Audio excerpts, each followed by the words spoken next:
신생아 특례 대출이나 아니면 신혼부부 대상으로 한 대출 이제 혜택을 주는 것 관련해서 얘기를 좀 해보려 합니다. 결국 이제 신생아 특례 대출이라고 하는 게 뭡니까? 신혼부부들이 부동산 살 때 대출금리 낮춰준다라는 거잖아요. 그것도 이제 2%에서 한 3%대라고 하는데 일반적인 대출자에 비해서 대출금리가 낮는 건 맞다. 근데 저는 왠지 이 정부의 세금을 써서 이 신혼부부들에게 이제 대출을 겁내지 않게 하고 신혼을 시작하자마자 빚쟁이로 30년 40년 동안 오래오래 은행에 빚 갚으며 사는 그런 신세로 전락시키기 위한 용도라고 저는 개인적으로 생각합니다.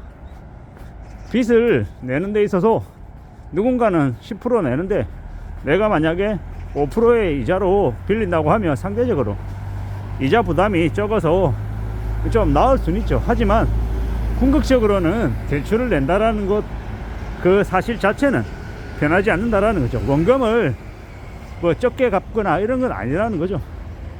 결국은 빚내는 그 습성이 우리 몸에 배이게 된다라는 거. 그리고 은행에 대출 이자로 원금으로 분할해서 상환하게 되면 그로 인한 부담이 결코 적지 않다라고 저는 생각합니다.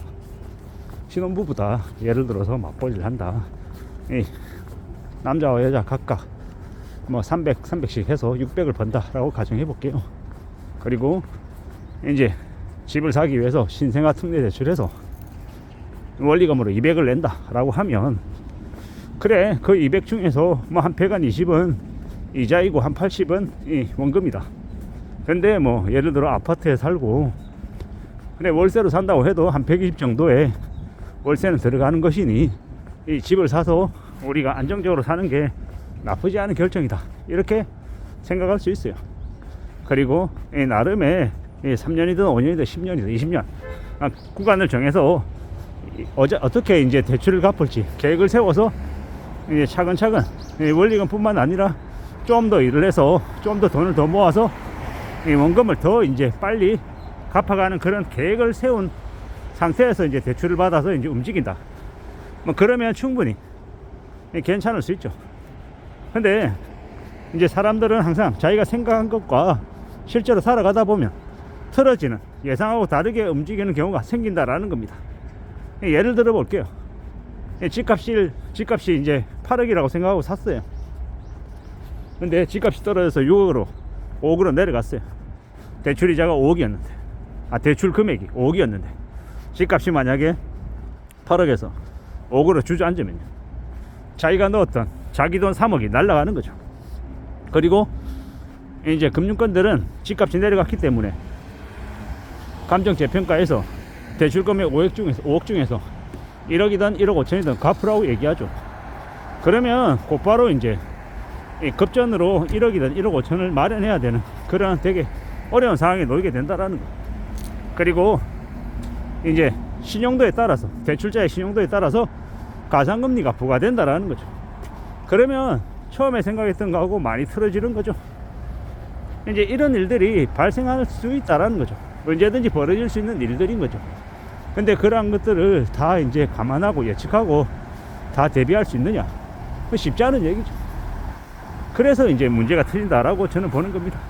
우리의 생각대로 우리의 계획 아래 뭔가가 다 들어와 있으면 참으로 좋겠습니다만은 그러기 어려운 경우가 종종 생긴다라는 거죠.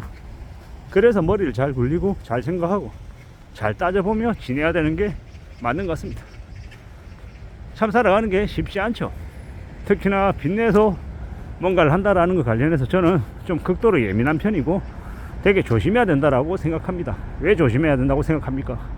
그러지 않으면 되게 상황이 안 좋아지기 때문이죠. 100만원 200만원 뭐 1억 2억 대출 받는 거 아유 그 금액 얼마 한다고 구질구질하게 네가 그러니까 부자가 못 되는 거야 이렇게 비아냥거리는 인간들도 많아요. 근데 그렇게 말하는 인간들 중에서 1억 2억을 자기 힘으로 돈을 저축해서 모아본 기억이 없는 인간들이 너무도 많다라는 거죠.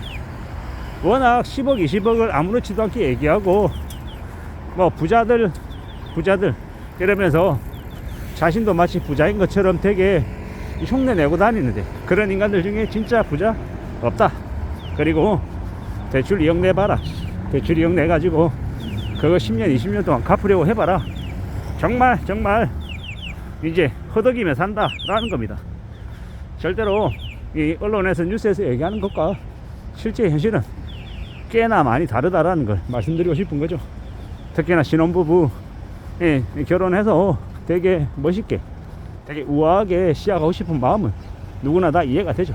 근데 그런 마음이랑 실제 현실하고 이렇게 벌어져 있는 간격을 잘 생각해 볼 필요가 있죠. 내가 바라고 내가 그러고 싶다라고 해서 모든 걸 다 할 수 있는 게 아니죠. 그걸 현실을 좀 내다볼 필요가 있다라고 저는 생각합니다.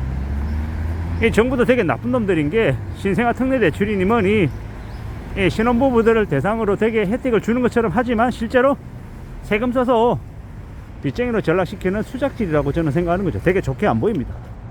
차라리 그럴 거면 그 신혼부부들을 대상으로 한 부동산 아파트를 좀 더 지어서 제공을 해주든지 정책적으로 좀 더 저렴하게 집을 마련해서 살 수 있게끔 그렇게 해줘야지 왜 죄다 금융권들만 배불리게 하는 그런 대출 제도로만 운영을 하는지 이해가 안 된다라는 겁니다. 참 많은 생각들이 들죠. 우리가 앞으로 살아간 이 시대에 대출을 얼마나 두려워해야 될지는 아마 시간이 지나면 지날수록 확연히 드러날 것 같습니다. 앞으로 3년, 4년, 5년 가상금리 왕창 붙여가지고 대출자들 되게 힘들게 만드는 상황들이 벌어진다라고 봐야죠.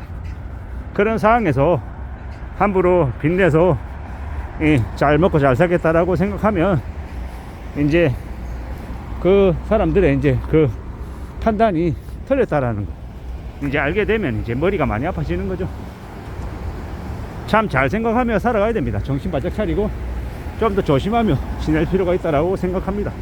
우리의 현실은 우리의 상황은 절대 내가 생각한 것처럼 쉽게 수월하게 흘러가지 않는다라는 것, 온갖 우여곡절이 돌발 상황들이 막 터져 나온다라는 것 잊지 말아야 되겠습니다. 참으로 많이 고민스럽고 힘든 나날들이 계속되는 게 2025년일 것 같습니다.